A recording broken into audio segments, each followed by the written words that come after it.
Assalamualaikum warahmatullahi wabarakatuh. Perkenalkan, nama saya Irna Isnaini dengan NIM 2120060 dari kelas TKMC. Di sini saya akan mengerjakan tugas ulangan tengah semester dengan menjawab soal-soal yang sudah tertera dalam grup kelas. Alhamdulillahirrabbilalamin, wabihi nasta'in wa ala umuri dunya waddin, wassalatu wassalamu ala asrofil anbiya'i wal mursalin sayyidina Muhammadin wa ala alihi washabihi ajma'in. Amma ba'du. Yang terhormat Bapak Mutamam MED selaku dosen pengampu mata kuliah TKMC. Langsung saja di sini saya akan menjawab pertanyaan-pertanyaan dan berikut jawabannya saya akan bacakan. Pertanyaan pertama, mengapa TKM penting untuk dipelajari? Nah, di sini saya akan menjawab pertanyaan berikut. Di sini saya akan menjelaskan sedikit mengenai Total Quality Management atau pengelolaan mutu terpadu. TKM merupakan pengelolaan institusi yang berorientasi kepada kepuasan pelanggan. Untuk dunia pendidikan, berarti pengelolaan sekolah yang berorientasi pelanggan. Dalam hal ini, pelanggan utama institusi pendidikan merupakan siswa. Yang kedua, Total Quality Management dapat berhasil diterapkan dalam pendidikan karena kecenderungan yang hampir sama dengan keberhasilan penerapan TKM dalam industri layanan atau jasa. Pendekatan mutu terpadu sangat dibutuhkan bagi kelangsungan institut di masa depan, yaitu masa depan dalam dunia pendidikan. Total Quality Management atau TQM dapat diterapkan dalam dunia pendidikan sesuai dengan cara pendekatannya, yaitu perbaikan sedikit demi sedikit atau dikenal dengan istilah bahasa Jepang, yaitu Kaizen. Institusi dapat pula menentukan sistem mutunya sendiri, dan sebuah sistem jaminan mutu pendidikan harus mencangkup elemen-elemen yang terdiri dari perencanaan strategis, kebijakan mutu, tanggung jawab manajemen, organisasi mutu, pemasaran, dan publilitas, penyelidikan dan pengakuan, induksi, penyediaan kurikulum, bimbingan dan penyuluhan, manajemen pembelajaran, rancangan kurikulum, rekrutmen, pelatihan dan pengembangan, kesempatan yang sama, pengawasan dan evaluasi, susunan administratif, dan tinjauan ulang institusional. Selanjutnya, penerapan TQM di suatu institusi menjadi kewenangan top manajemen. Komitmen seseorang pemimpin terhadap mutu institusi menjadi prasyarat penerapan pendekatan ini. TQM tidak dapat diperoleh dengan cara yang mudah, harus dibiasakan sehingga harmonis dengan kultur yang ada dan harus dikembangkan dari hal yang bersifat praktis dalam suatu institusi. Penerapan TQM dalam dunia pendidikan belum signifikan di Indonesia. Berbagai kendala dijadikan alasan. Dinamika kebijakan juga mempengaruhi, tetapi gerakan perubahan menuju budaya mutu dalam pendidikan tetap harus dijaga eksistensinya, sehingga harapan menjadi lebih baik selalu ada.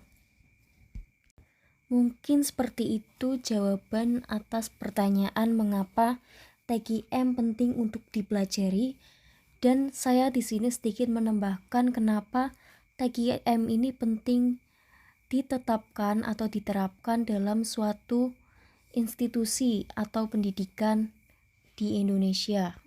Selanjutnya, pertanyaan kedua terkait dengan sejarah TQM. Di sini saya akan menjelaskan sejarah singkat dari TQM. Yang pertama, pengembangan TQM melalui 6 tahapan, yaitu pada era tanpa kualitas, kemudian era inspeksi, era pengendalian mutu statistik, era penjaminan mutu, era strategi quality management atau total quality management, dan era quality control group atau quality control circle. TQM bermula di Amerika Serikat selama Perang Dunia Kedua, ketika ahli statistik A.S. Edward Deming menolong para insinyur dan teknisi untuk menggunakan teori statistik untuk memperbaiki kualitas produk. Setelah perang, teorinya banyak diremehkan oleh perusahaan Amerika. Kemudian Deming pergi ke Jepang, di mana dia mengajarkan pemimpin bisnis top pada statistical quality control, mengajarkan mereka dapat membangun negaranya jika mengikuti nasihatnya. TQM ini muncul sebagai respon pada kesulitan membaurkan pendekatan kualitas teknis dengan tenaga kerja yang berkembang pesat, tak terlatih atau semi terlatih saat dan setelah Perang Dunia Kedua. Meskipun banyak ide tersebut berawal dari Amerika Serikat, namun sebagian besar perusahaan Jepanglah yang mengimplementasikannya dan memperbaikinya dari tahun 1950-an. Seperti halnya pendekatan kualitas teknisi, TQM juga menekankan pada pentingnya input, namun mengembangkannya dari kompetensi teknis kepada pentingnya motivasi orang dan kemampuannya untuk bekerja dalam tim dalam rangka memecahkan persoalan. Sebagai tambahan, TQM berfokus pada pentingnya proses bisnis yang baik, terutama satu pola yang mengurangi hambatan dari batas internal dan mengerti kebutuhan detail pelanggan sehingga kebutuhan mereka dapat sepenuhnya tercapai. Kebutuhan-kebutuhan ini telah mencapai tahap di mana TQM menjadi pemikiran terbaik sebagai filosofi manajemen umum daripada pendekatan tertentu untuk kualitas. Dalil TQM telah digunakan oleh European Foundation for Quality Management (EFQM) yang dimodelkan pada penghargaan Malcolm Belgrade Quality Award (MBQA) dari Amerika Serikat dan pendahulunya Deming Prize di Jepang. Kemudian evolusi gerakan TQM ini dimulai dari masa studi waktu dan gerakan oleh Bapak Manajemen Ilmiah Frederick Taylor pada tahun 1920 dengan mengangkat aspek yang paling fundamental dari manajemen ilmiah, yaitu adanya pemisahan antara perencanaan dan pelaksanaan. Landasan TQM adalah Statistical Process Control (SPC), yang merupakan model manajemen manufaktur yang pertama-tama diperkenalkan oleh Edward Deming dan Joseph Juran sesudah Perang Dunia Kedua, guna membantu bangsa Jepang untuk membangun kembali infrastruktur negaranya. Ajaran Deming dan Juran itu berkembang terus sehingga kemudian dinamakan dengan istilah TQM oleh UC Navy pada tahun 1985. Kita ketahui bahwa TQM terus mengalami evolusi menjadi semakin matang dan mengalami diversifikasi untuk aplikasi di bidang manufaktur, industri jasa, kesehatan, dan dewasa ini juga di bidang pendidikan, seperti yang kita bahas kali ini. Oleh karena itu, mengikuti ajaran Deming, Juran, dan Philip Corsepi dalam mengimplementasikan TQM memang perlu, tetapi belum cukup, sebab TQM terus mengalami evolusi untuk menghayati state of the art TQM. Perlu diketahui juga kontribusi bidang manajemen dan organization effectiveness dalam membangun TQM, sebagai dimensi yang lain. Kontribusi bidang tersebut merupakan salah satu dimensi tersendiri yang dapat disebut sebagai akar TQM, antara lain yang terdiri dari Group Dynamics, Organization Development atau OD, Social Technical System, dan lain sebagainya. TQM yang dikenal sekarang ini banyak berbeda tekniknya dengan apa yang dikembangkan di Jepang pada tahun 1950-an yang lalu dan yang pertama-tama dikembangkan di Amerika Serikat pada tahun 1980-an. Penerapan TQM di berbagai bidang ini membutuhkan beberapa kerangka sendiri dalam manajemen kualitas. Mungkin itu sejarah dari TQM. Untuk sejarah TQM dalam bidang pendidikan,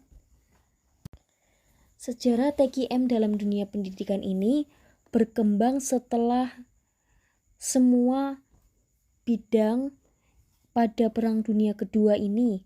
Kemudian berkembanglah TQM dalam bidang pendidikan dan diterapkan TQM bidang pendidikan ini sampai sekarang ini.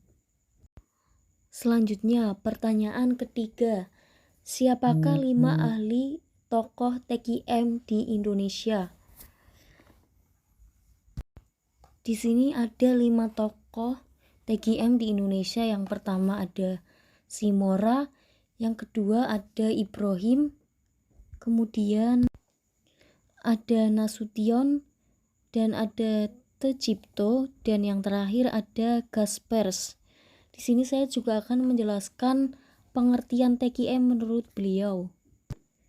Menurut Simora, Total Quality Management atau manajemen mutu terpadu adalah lingkungan organisasional di mana semua fungsi bekerja sama untuk membangun mutu ke dalam produk atau jasa perusahaan.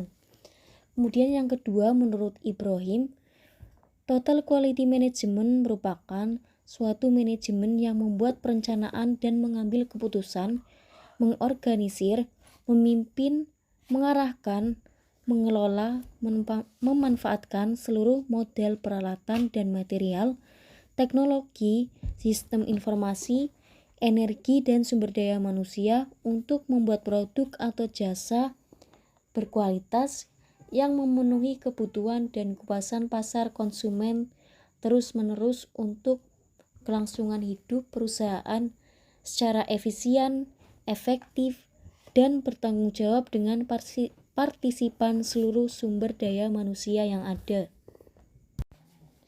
Kemudian menurut Nasution, Total Quality Management atau TQM merupakan panduan semua fungsi manajemen, semua bagian dari suatu perusahaan, dan semua orang ke dalam falsafah holistik yang dibangun berdasarkan konsep kualitas, teamwork, produktivitas, dan kepuasan pelanggan.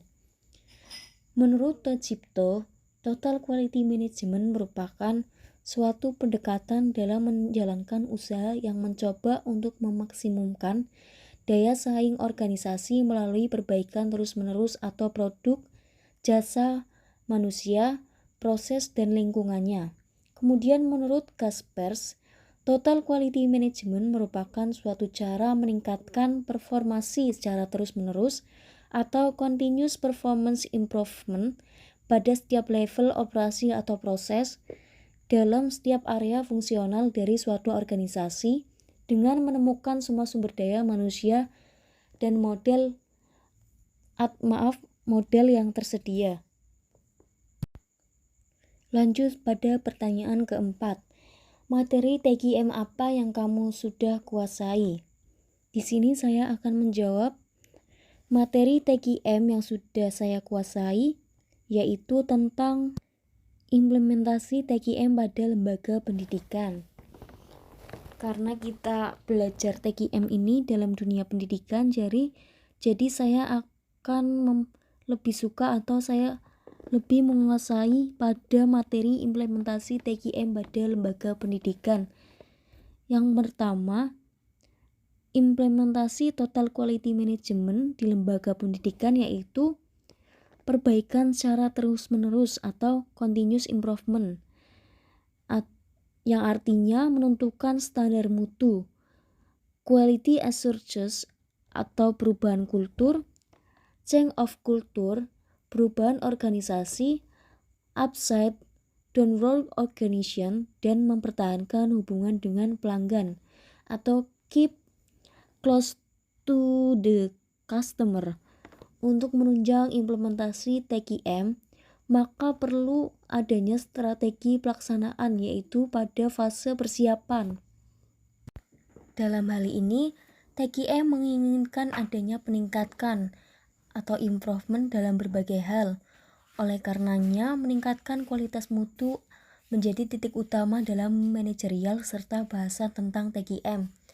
Juran mendemonstrasikan 3 proses manajerial suatu organisasi yang dikenal dengan triologi, Juran atau planning, control, improvement. Nah, di sini saya akan menjelaskan 3 triologi Juran tersebut. Yang pertama, quality planning, yang artinya suatu proses yang mengidentifikasikan pelanggan dan proses yang akan menyampaikan produk dan jasa dengan karakteristik yang tepat, dan kemudian mentransfer pengetahuan ini ke seluruh kaki tangan perusahaan guna memuaskan pelanggan. Kemudian yang kedua, quality control, yang artinya suatu proses di mana produk benar-benar diperiksa dan dievaluasi dibandingkan dengan kebutuhan-kebutuhan yang diinginkan para pelanggan. Persoalan yang telah diketahui kemudian dipecahkan, misalnya saja mesin-mesin rusak dan segera untuk diperbaiki. Kemudian yang ketiga, quality improvement. Quality improvement ini merupakan suatu proses di mana mekanisme yang sudah mapan dipertahankan sehingga mutu dapat dicapai berkelanjutan. Hal ini meliputi alokasi sumber-sumber, menugaskan orang-orang untuk menyelesaikan proyek mutu, melatih para karyawan yang terlibat dalam proyek mutu, dan pada umumnya menetapkan suatu struktur permanen untuk mengejar mutu dan mempertahankan apa yang telah dicapai sebelumnya. Banyak lembaga pendidikan yang mampu menerapkan TQM, tetapi tidak sedikit pula yang gagal menerapkannya. Nah, di sini banyak sekali faktor yang menjadi penghalang bagi sekolah dalam menerapkan TQM. Nah, untuk mengantisipasi terjadinya kegagalan dalam implementasi total quality management TQM, maka sudah seharusnya terjalin kerjasama yang produktif, efektif, dan efisien dalam mencapai tujuan yang telah diterapkan sehingga peningkatan mutu pendidikan dapat tercapai.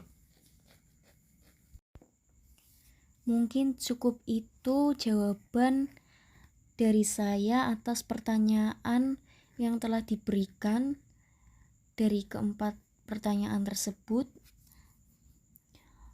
Kurang lebihnya saya mohon maaf apabila jawaban yang telah saya sampaikan tidak tepat atau kurang tepat. Sekiranya saya mohon maaf.